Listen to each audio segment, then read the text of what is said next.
Pripun Mbak Nisa kabare? Ngaturaken wilujeng dalu sugeng dalu macane Yulimbo Pak Yoyo. Nggih. Ingkang kula hormati kula tresnani.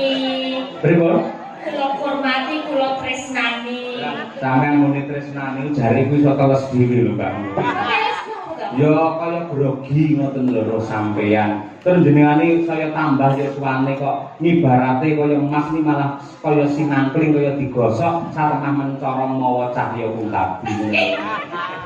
Semunar lho Oh gitu, oh iya. Maksudnya Tresno itu kan sebagai sosok seniman yang dalang, sing tak puja-puja, tak idolakan, orang Tresno sing kaya ngono gitu loh. Jadi emang mungkin sinarnya itu mempergobar pedot. Aku ki lho rungono el. Wah, iki bukesi yo sumunar mawa cahya lho ya niki. Aku ki lho ning omah dadi bojone meling ora tau. Ora tau lho dilem-lem kaya awakmu el. Piye? Masa to, Bu? Masa enggak pernah dilem to, Bu? Enggak. Malah melem awakmu iku lho. Jane ya bukesi Nun sewu itu pendapat yang salah. Bukesi rendalem ya tak lem ning panjenengane ora krasa. Malah nun sewu rek lan yen bar umroh to. Dadi sithik akeh ngerti basa Arab. Lah, jebul wong Arab kuwi, wong lanang ngelem karo bojone sing putih kemerah-merahan iki lindang piye? Ya Humaira. Putih kemerah-merahan kuwi ya Humaira. Bukesi ya tak undang ya Humaira. Ora mungkin pengen tak undang Hajar Aswad ora mungkin.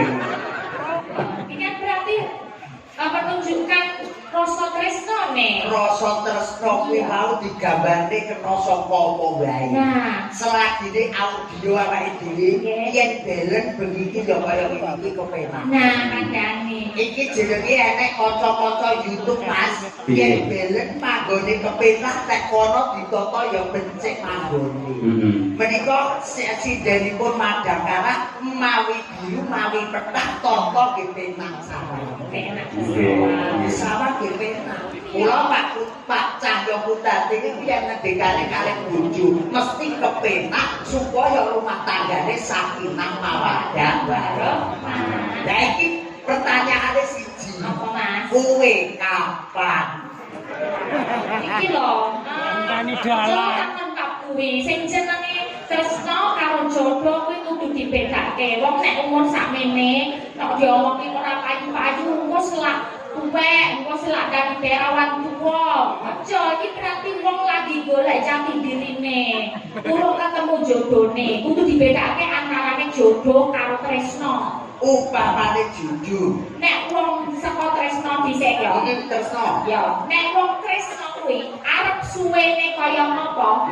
Kuwi iso ora dadi jodone. Nek ora dadi jodone, pedhot tak dung-dung. Pedhot tak dung-dung asyik. Tak duduk cepat. Kuwi, tapi nek Jenenge tresno. tresno Arep kaya ngapa paribasane esuk sore dolan esuk sore mlebu sak mobil yen dijojone ki bakal pedhot dung-dung asyik. yo Kuwi kira tresno bedane karo jodoh. jodoh Jodoh arep kok diawali maune ora tresno mung dijodohke karo wong tuwa utawa misale ketemu langsung sret ning ati. Wah, kaya-kaya iki ana sinar sing bakal ganti jodohku. Lah kuwi diwiwiti saka barengan kok tuwuhe rasa tresno nek wis dadi siji. kaya dulure dhewe sing manggon ning mriki bengi iki temu wakyuning jodoh wakyuning katentrem. Nah, iso muga-muga jogo dadi tresno dadi yo jodoh. Ora nggih tak tundung. Ora. Sing kan sing mau. Ora kamu khusus seniman. Oh, wong iki nek tak kumpul model. Maksudjon.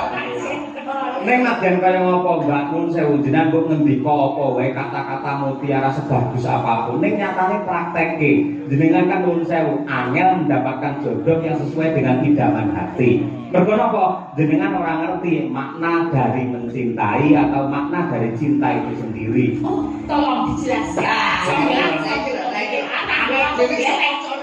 Langsung geleng. Bisa gelap ini. Iya, Di rumahnya ya? Sepiro Bu Kesi kan kira-kira. Di rumahnya ya? Nah.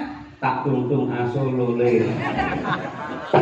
Wong iso Cinta, iso Reng, Rono, cinta adalah anugerah suci dari ilahi yang mempunyai kekuatan luar biasa untuk menuju ketenangan, kenyamanan, kesenangan, dan juga keselamatan dunia sampai akhir. Itulah cinta sejati. Nek kesok berarti benar. Ya, Ora dogo. ora dogo. Kita itu bener tenan iki. Iya. Ketoke marem. Cinta. Nah, terus sing nomor loro kuwi napa? Cinta terus Napa? jenengan mau ngendikan Mencintai loh. mencintai. Mencintai itu artinya adalah ketika kita tidak menyakiti dan siap dengan ikhlas menerima rasa sakit yang diberikan oleh orang yang kita cintai, itulah makna dari mencintai. Oh, aku yang duwe. Oh, Aku yang duwe jenengan mau kan judul karo tresno. Aku nomor 1 iki jenenge bojo. Oh. B O J O. B. Berangkat dari suka duka sekarang menjadi cinta yang bermesraan. O. Orang tua sudahlah merestui Kalimantan tresno, Ponorogo ya tresno. J. Jadilah teman hidupmu sampai akhir hayat. Sampai mati. Terakhir O. Oleh karena itu jalinlah rumah tangga Anda, rumah tangga yang sakinah, mawaddah, warahmah. Kuwi lek bojo iki jenengan mesti wis apalan. Saiki tak tambahi istri. Istri. I S T R I. I. Mas, Apa? bisa cetok pisan kurung tahu itu mergo amalanku. Loh, zaman saiki iki sing jenenge pelawak dituntut harus cepat cerdas berpikir, ngono kuwi. Istri. Heeh. I. Nuwun sewu lho dongane lho Mas nggih. Iki padha karo tes-tesan biyen Mas dadi tentara iki yo kaya iki. Hati tenan. Lah kene dosen lho kene wong tani lho. Ora perlu bingung piye nek jas. Istri. I. Insya Allah beliau akan menjadi keluarga yang sakinah, mawaddah, warahmah. Iki mau sakinae ping muat. Wis to meneng wae kadung medhas kula. Kaya Balikin rantuk ngangge sakinah. ora kena. S. Setelah itu Anda harus selalu rukun, Anda selalu memadu kasih supaya keluarga Anda menjadi keluarga yang sakinah, mawaddah, warahmah. Nggih, dagelan telek. Kok tera ono. T. Tatak tutup ngantos buku sing Yosua. Dongane kakek-kakek minen-minen andong palinge sakinah, mawaddah, warahmah. R. Regu-regu paribasane rono dijak, mulih dijak, oleh rezeki sak koko diwenehke sak koko, oleh rezeki sak linjing diwenehke sak linjing. Muga kuwi jenenge wong keluargane sakinah, mawaddah, warahmah. Terakhir I. Para penonton kula nyuwun, mangki yen pas sakinah bareng mawon ben pucet raine. Ayo. I. Insyaallah begini iki kula pun lunas, Mas. Lah sakinah. Ora dituki mergo nek bareng-bareng kula kehilangan. Oh. Alhamdulillah bareng. Mosek ora rampung. Wis kok Mas. Contoh iki ya, mesti ana sing apik, ana sing elek. Bolo tengen Pandhawa ki apik, Kurawa ki elek. Dadi contohnya aja bab sing apik tok, sing elek. Istri utawa bojo lah apik. Apik. Mongko lek seneng karo wong sing kuwi dudu bojone, iki lak jenenge cara kene demenan. Demenan. Persuku demenan. Sakinah. Ayo. Dek, D. demen dolan ning ora kandha bojone. Ayo, persuku ae. Mendak tinggal yasinan bae kok wis do nduk. Lho, An terakhir. anake wis turu, ayo budal. Pengalaman bae. Wah, Mas. Saya tambahnya aku jelek. Sersuku, selingkuh, secepat. Yuk. Serba cepat dan harus gampang. Wong selingkuh itu dicepet lah ora cepet ora iso. Tekan gitu ta. Ya nek kulino iki. Li nambaran ati tresno mergo kasembadan bledek ning koper ngono. Apa lho? MG. Aku ngendikane Prawinase sing penting ora konangan, ora dosa. Kowe apa? Terakhir kok.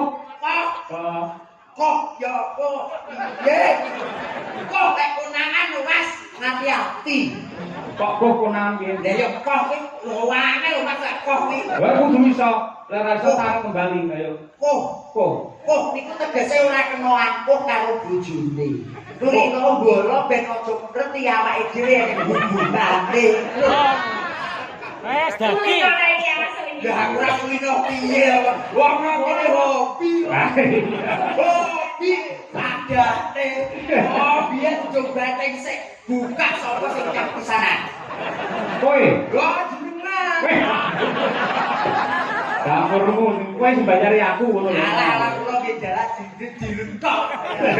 Ngapunten Mas Aryo nggih. Mboten napa-napa. Gudange ilmu, gudange budaya nggih Mbak Elisa, ugi gudange agama. Nggih. Sing teng mriki menika pondok pesantren pun mondal. Darul Fikri. Leres, pondok Gontong, Nah. wonten mriku Arisalah, Wali wonten Songo. Maya, wonten Almawadah, Nggih. nuwun sewu jenengan nggih lulusan pondok, Mbak. Aku Kristen nih. Kowe langsung ngobong wis. Mbok nggih ngono piye malah ngobong. Sakit ge setelan lho. Aku mau mudeng tenan. Aku kene golek sepelan iku nggih akan dikindake karo Mas Royo. Kuwi galane entek-entekane pondok bersalin kae lho. Malah muni aku Kristen lah. Pondok bersalin ndak aku kok ngomong ning pondok ki ora ngaji iki bakul cilok lho.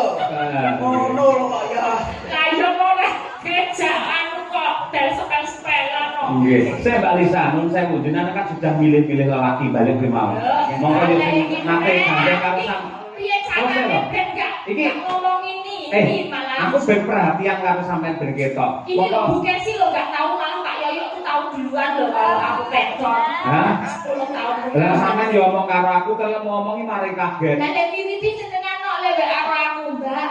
Oh, langsung tiba-tiba ngerti perasaan. Lah aku kan belum muni ngene, minal aidin Bapak izin mohon maaf lahir dan batin. Awan ngono, nyapa lek nyauri sampean kok alhamdulillah aku wis pedhot wae. Loh, ngono ngene kaya. Mas, Apa? lanjutkan. Dukung lho. Kowe jawabanmu apa lanjutkan lho. Loh, wah niku nggih ngoten nek ketoke seneng greget saute kepenak ya mundur. Tapi jenenge chemistry. Lah iya. Lah lek ngono kan istri. Lah nek iki kan chemistry. Aja ngerti karo buke si Mbak Lisa kaya lu diakoni ora apa-apa ngono Enggak kan kuwi. ibu kasih lo udah WA sama aku. Oh. Saya semangat ya El, yang penting tuh berkarir dulu aja nggak apa-apa. Tapi ya boleh aku muga-muga untuk jodohmu ning aja Kak Yoyo. Aku udah diwanti-wanti. Ya bener Bu Kesi, lan kuwi dawuh Bu Kesi kudu kok estokke. Harus kamu laksanakan. Dawuh lah aja karo Kak Yoyo ngono to. Ning liya kicah ya kuntabi. Allahumma. Oh iya orang itu aku kan. Lah upamane yo aku kan yo melu seneng to. Oh biasane tanggapane Ponorogo yo berusaha iki ora karo awakku kan yo melok. Lho Pak Gareng pripun niku boten preso pripun ati kula. Kula niku ibarate wayang ngoten Dewi Wara Sembadra sing digarwa karo Raden Janaka. Panjenengan preso to? Raden Janaka menika lelanang jagat sing garwane ora mung trima siji, nggih saketi widodari. Nah, tenan iki ibarate Sembadra, aku iki wis jembar. Aku malah seneng mergo apa? Bojoku iki betul lawangi jagat dan piwidane wong wedok sak donya mergo apa? Bojoku pinter melindungi wong wedok sing ayu-ayu tur atine apik. Aku kudu madu karo Lisa ya ora apa-apa. Saya Mbak Elisa nggih, saya Mas Yoyo. Kula pun gadah langganan jamu teng Ponorogo. Lambemu aku sing enom ora perlu ngono kuwi. Lah terus ngade apa? Ora nggih apa-apa ngene iki sing bakok padane awakmu. Aku. Isih rosol. Rosol. Aku solo ora sing penting kita enggak kita wis beda keyakinan. Jadi Beda keyakinan. Mergo aku Islam sampean Kristen lho to. Lah keyakinan iki. Keyakinan piye? kamu yakin sama aku. Terus kono? Aku rodok yakin. Saya muni gak yakin rawani. Rawani. Buat bila santet kok dulu. Kok jadi Mbak Balisa Mbak. Siap. Ada surat-surat juga, ada salam-salam juga. Wah ini tulisannya apa Mas Garengnya iso aku ya kan iso. Aku deh. Ya BL Wisa. Kok boten iso Mas. Aku ya mumet kok. Mumet niki kula. Jan mumet. Lu dibuka sih lho Mas. Lho kok iso dibuka sik? Duite apa ora? Niku teng mriku enten seratane lho Mas. Napa? Lah niku gue Iya, kan jero ya mesti enak to, mesti Oh enak. lah iya, banyak pitan Oke. ya. Ceblokne nah. Wah, tulisannya kayak dokter ini. Salam taklim saking keluarga. Napa niki? Oh jauh banget bacanya Pak. Apa? Jauh banget kok ini. Lah wis tuwa iki pancen nek maca ya ado. Oh, lagi 2 menit wis kleru. Jare kuat sik kono wis tuwa. Nggih. Saking napa niki Pak? Tatung Mbah Disan nggih. Mbah Disan nyuwun gending utawi lagu kinanti sandung terima kasih. Sandung. Ini wonten saking balong Pak Samidi menika nyuwun tembang kangen. Nggih, lajeng wonten Wonogiri Pak Prastoto ini dari Caksi Lover dan EFC Memanto senggol dong. Minta podang kuning. Nggih, mungkin dipun aturaken Enggak. Anu Mbak Lisa nyuwun kadung Trisno dhisik diaturake marang mempelai berdua. nek nangis kamu piye? Yo ora. Ngopo kadung terus kok nangis. Kadung terus yo. Berdua kaya ora jodone. Ya tak dulu. Aku mau begini mau gede curhat ini Sabtu. Tak dulu. Nggih. Moga-moga. Dibawani monggo bawani napa